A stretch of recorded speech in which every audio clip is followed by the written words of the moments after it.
Welcome and thank you for joining me. I'm Jerry Oginski, a New York medical malpractice and personal injury trial lawyer practicing law here in the state of New York.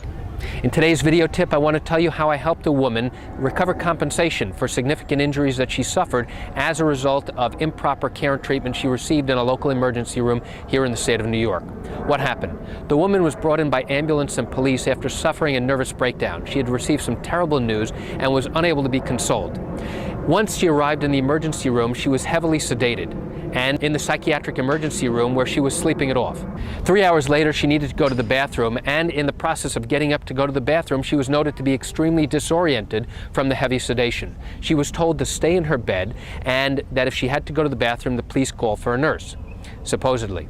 2 hours later, the woman again got up, needing to go to the bathroom, but this time, since nobody was around and she was heavily sedated and still disoriented, she fell off the bed, suffering significant injuries to her face and to her shoulder. The next thing she remembers is waking up in a CAT scan, being told by the technician that she suffered a significant fracture to her humerus, which is the bone between the shoulder and the elbow. So here's a woman who was allowed to get up out of bed where the nurses and doctors knew that she was disoriented and heavily sedated, and they took no steps to protect her from falling out of bed.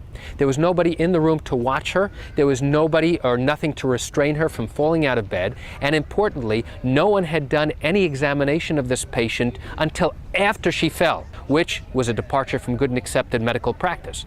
What made this case so interesting is that this patient was never examined from the time she walked into the hospital until the time she got up to go to the bathroom totally disoriented, until the time she actually fell. The very first time that a physician actually came to see and examine her was after she had fallen and was diagnosed with a significant fracture in her upper arm.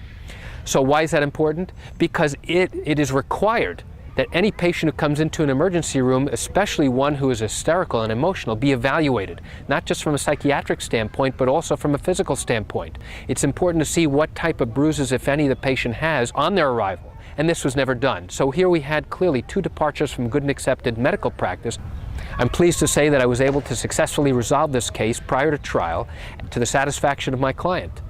And that's it for today's video tip. I want to thank you for joining me. I'm Jerry Oginski. Have a great day.